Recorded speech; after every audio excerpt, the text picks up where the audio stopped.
할렐루야 성도님들, 새로운 한 주가 또 시작이 됩니다. 주일날 받은 이 부활절의 기쁨의 즐거움, 하나님과 함께하는 그 즐거움으로 한 주를 승리하며 살아가는 우리가 되기를 원합니다. 4월 6일 월요일 아침 큐티 함께 나누도록 하겠습니다. 오늘 말씀의 주제는 이제 다시 사무엘서로 넘어옵니다. 그래서 사무엘하 17장에 나오는 말씀을 가지고 큐티를 함께 묵상하기 원합니다. 인간의 지혜는 하나님을 뛰어넘지 못한다라는 주제입니다. 우리가 마지막으로 살펴봤던 장면들은 어떤 것이 있었냐면 다윗은 이제 예루살렘을 버리고 도망을 갑니다. 그리고 이 예루살렘에는 누가 들어오게 되냐면 이제 다윗의 아들이었던 압살롬이 들어와서 왕궁을 차지하는 것을 볼 수 있습니다. 그때 이 압살롬은 왕궁을 차지하고 난 다음에 이제 내가 해야 될 일이 무엇인가를 신하들에게 물어요. 그때 그 당대의 최고의 지략가였던 아히도벨, 우리가 지난번에는 이제 제갈량이나 사마이의 비유를 했던 그 인물입니다. 다윗과 관계가 있었지만 압살롬의 편에 붙어서 그 뛰어난 지력으로 다윗을 어렵게 만들, 다윗도 실제로 아히도벨이 압살롬에게 붙은 것을 알고 아차 싶을 정도로 낙담했을 정도로 걱정했을 정도로 큰 일이 벌어진 것이죠. 아히도벨은 압살롬에게 두 가지를 제안을 해요. 하나는 우리가 살펴보진 않았습니다만 왕의 후궁들과 동침할 것을 이야기합니다. 여기에는 이제 그 당시에 전쟁에서 이 반역을 성공한, 반란을 성공한 왕은 그 전에 왕비들을 취함으로 인해서 내가 새로운 왕임을 이제 사람들한테 이제 인지시키는 어떤 그런 행위들이 있었는데 그것을 똑같이 요구를 했다라는 것이죠. 실제로 압살롬은 그와 같은 죄를 짓는 것을 보게 됩니다. 그리고 오늘 아히도벨은 두 번째 제안을 합니다. 자, 어떤 뛰어난 지략을 갖고 제안을 하는지를 말씀 속에서 함께 찾아보도록 하겠습니다. 자, 아히도벨이 압살롬에게 이렇게 말해요. 자, 이제 내가 사람 12,000명을 택하게 하소서. 오늘 밤에 내가 일어나서 다윗의 뒤를 추격하여 그가 고나고 심히 빠졌을 때에 그를 기습하여 무섭게 하던 그와 함께 있던 모든 백성이 도망하리니 내가 다윗 왕만 쳐 죽이겠습니다. 이게 무슨 말입니까? 전쟁은 속전속결로 끝나겠다는 거예요. 지금 예루살렘에 들어왔다고 해서 전쟁이 끝난 게 아니라 이제 시작인 거예요. 다윗을 죽여야지만 사람들의 마음이 압살롬에게로 향하게 될 것이기 때문에 속히 이 일을 하십시오.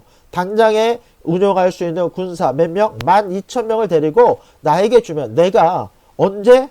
오늘 밤에 내가 그를 급습해서 당장 이 모든 전쟁을 끝낼 만한 그를 죽이는 이 일을 하겠습니다라고 이야기를 하는 거예요. 굉장히 지혜로워요. 다윗에게 정비할 수 있는 시간을 주지 않겠다라는 거예요. 게다가 12,000명의 군사라고 했는데 당시 다윗의 군사는 아무리 많게 추정을 해도 대략 2,000명 정도밖에 되지 않았어요. 이미 전력 차이가 큰 상태인 것이죠. 게다가 당시에는요 주로 전쟁이라고 해서 낮에 치르게 되는데 지금 아히도벨은 오늘 밤중에 이 일을 급습해서 하겠다라는 것이죠. 그러면서 뭐라고 이야기합니까? 자, 내가 누구만 죽이고 다윗 왕만 죽이겠습니다. 그러면 어떤 일이 발생하는가? 다른 모든 백성은 다 압살롬 당신에게 돌아오게 할 것입니다. 모든 사람이 돌아오기는 왕이 찾는 이 사람 다윗을 잡는가에 달려 있습니다. 만약에 다윗을 잡아서 그를 죽이면 사람들의 마음이 쉽게 압살롬에게 이렇게 돌아오게 될 것이지만 그렇지 않고 전쟁이 길어지면 사람들이 오히려 다윗을 추종하게 될 수 있으니 빨리 이 일을 해결하고 사람들의 마음을 모읍시다 라고 이야기를 하고 있는 거예요. 그러면서 모든 백성이 그러하을 때 평안할 것입니다 라고 하면서 굉장히 지혜로운 이야기들을 해줍니다. 압살롬과 이스라엘 장로들이 그 이야기를 들었는데 너무 괜찮은 거예요. 그 말이 옳다. 자, 그런데 압살롬이 누구를 부릅니까? 아렉 사람 후세도 부르라. 후세라고 하는 이름이 뭐 어디선가 좀 들어본 것 같아요. 익숙한 이름인 것 같아요. 누구입니까? 앞전에 다윗이 예루살렘에서 도망 나왔을 때에 다윗을 쫓아서 몇몇의 사람들이 다윗의 편에 붙었던 적이 있어요. 그러니까 용사였던 이때라고 하는 사람도 있었고요.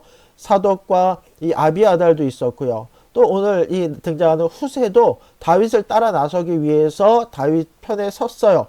근데 다윗이 그때 친구라고 표현합니다만 친구였던 후세에게 뭐라고 이야기하냐면, 야, 너는 여기 있지 마라. 여기 있지 말고 예루살렘으로 가서 압살롬 편에 붙어라. 그리고 압살롬이 무슨 계책을 꾸미면 즉각 사람을 보내요. 사독과 아비아달의 아들들을 보내서 나에게 그 일을 알려달라라고 하면서 그 지략을 요청했어요. 이 후세라고 하는 사람도 쉽게 말하면 아히도벨 못지않은 굉장한 지략가였다는 거예요. 아히도벨이 사마이라고 한다면 후세는 제갈량과 같은 사람이었다라는 것이죠. 후세가 압살롬으로 나아가요. 압살롬이 그에게 말하되, 자, 이러이러했으니 우리가 그 말대로 할까? 아니면 너희는 어떻게 하면 좋을지 너는 우리에게 말하라. 자, 일단 후세가 뭐라 이야기합니까? 압살롬에 이르되, 이번에는 아비히도벨이 베푼 계략이 좋지 아니하나이다. 아히도벨 똑똑한 사람입니다. 굉장히 지혜로운 사람이다. 그런데 이번에는 아닙니다. 그래서 뭐라 이야기하냐면 이렇게 이야기해요. 후세가 말하되, 왕도 아시거니와 왕의 아버지와 그의 추종자들은 무엇이라? 용사라. 그들은 들에 있는 곰이 새끼를 빼앗긴 것 같이 격분하였고 왕의 부친은 전쟁에 익숙한 사람인즉 백성과 함께 자지 아니하고 이러면서 여러분 이제 이 후세의 이야기를 가만히 들어보면 굉장히 논리적이에요. 그러면서 새로운 지략들을 이야기하는데 그 중에서 은연중에 숨겨져 있는 게 뭐냐면 다윗을 은연중에 높여요. 그러니까 원래 다윗의 사람이잖아요. 지금 그 안에 이제 숨어 있는 거잖아요.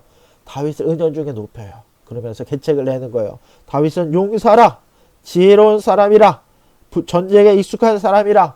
그는 전쟁 중에 다른 사람들과 같이 있지 않냐고 따로 있을 것입니다. 어느 굴에나 어느 곳에나 숨어 있을 것입니다.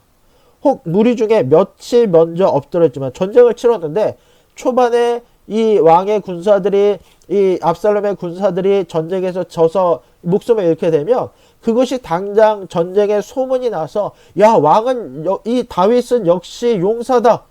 다윗은 대단한 이 전쟁에 능한 사람이다 라고 하는 소문이 쫙 퍼질 텐데, 그렇게 되면 사람들의 사기가 많이 내려가지 않겠습니까?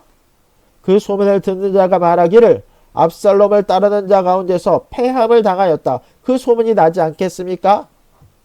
비록 그가 사자 같은 마음을 가진 용사의 아들일지라도 낙심하리니. 그러니까 압살롬의 군사들이 아무리 용맹하더라도 그 이야기를 들으면 낙심할 것입니다. 자, 이는 이스라엘 무리가 왕의 아버지는 영웅이요 그의 추종자들도 용사인 줄 아미니이다. 와, 이렇게 이야기를 하지만 은연중에 다윗을 계속 높여, 영웅이라, 용사라, 함께한 자들도 용사라. 나는 이렇게 계략을 세워나이다. 그러면서 이제 후세가 새로운 계략을 이야기를 하고 있는 거죠.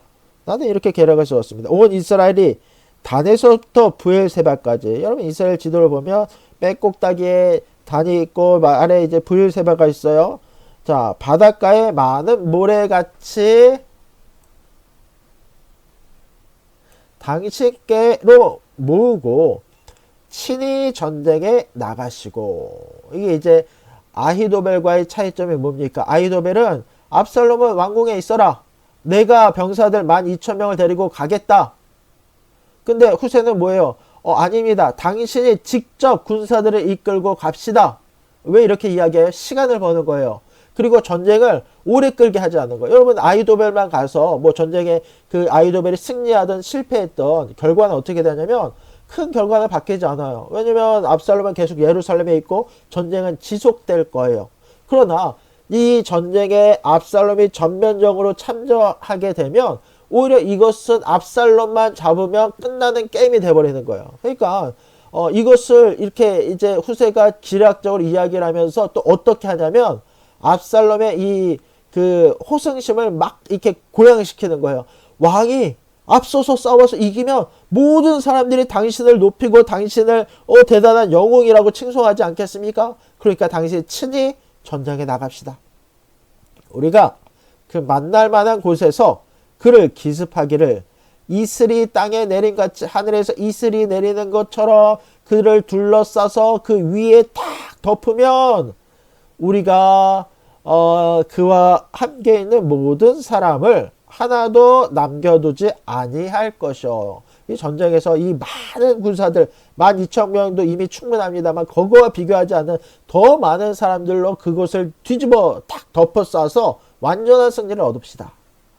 또 만일 그가 어느 성에 들어가 있으면 성에 있으면 온 이스라엘의 밧줄을 가져다가 그 성을 강으로 끌어들여 그곳에 작은 돌 하나도 보이지 않게 할 것이다 하며 그러니까 성이 있어요.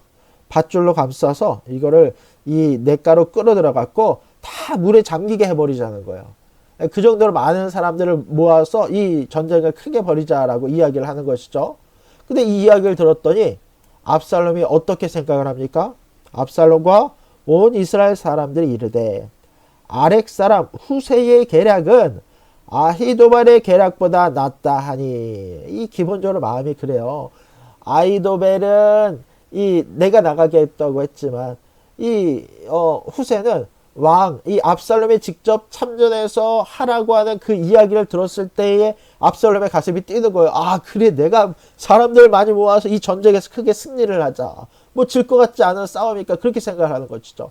그런데 보십시오. 여러분 이 일은 지금 누가 어떤 분이 꾸미시는 거예요? 자 보십시오. 이는 여호와께서 압살롬에게 화를 내리려 하사 압살롬을 심판하라고 하시고 아히도벨의 좋은 계략은 물리치라고 명령하셨음이더라 라고 하면서 여러분 이것은 하나님께서 후세에게 지혜를 주셔서 압살롬을 벌하시기 위해서 압살롬에게 화를 내리시기 위해서 또 지혜로웠던 아히도벨의 계략을 물리치기 위해서 후세를 통해서 일하시고 후세를 통해서 명령하셨더라라고 말씀하고 있다라는 것입니다.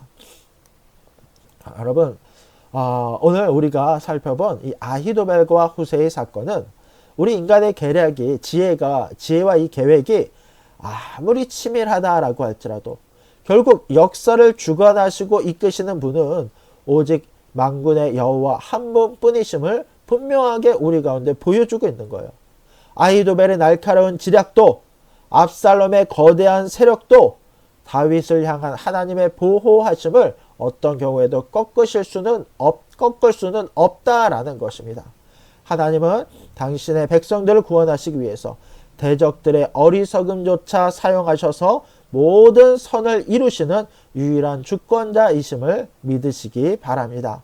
우리가 비록 이 세상을 살아가면서 때때로 사방에 우겨쌈을 당하는 것 같고 또 세상의 지혜가 나를 위협하는 것 같은 순간이 찾아온다라고 할지라도 두려워하지 말고 하나님의 지혜를 구하고 하나님의 이끄심을 끝까지 붙잡고 나아가는 우리가 되기를 원합니다. 오늘 우리가 있는 모든 곳에서 가정에서 직장에서 또 학교에서 최선을 다해서 하나님의 지혜를 구하며 또 그 지혜 가운데 모든 것을 선하게 흘려보내는 저와 여러분들이 될 수 있기를 주님의 이름으로 간절히 부탁드립니다. 아멘. 기도하겠습니다. 하나님 감사합니다. 오늘도 주의 말씀을 우리 가운데 허락하시고 후세와 아히도벨의 싸움을 통해서 하나님의 지혜의 어떠하심을 우리 가운데 보여주심을 감사드립니다. 모든 환난 속에서 세상의 방법과 세상의 지혜와 나의 생각을 의지하는 것이 아니라 모든 지혜의 근본 되시는 하나님만을 의지하며 살아가는 우리가 되게 하여 주시옵소서. 오늘도 우리의 삶 가운데 하나님의 놀라운 일들을 베푸시기를 원하오며 오직 살아계신 예수님의 이름으로 간절히 기도드립니다. 아멘. 감사합니다. 우리 성도님들 저희는 내일 다시 뵙도록 하겠습니다.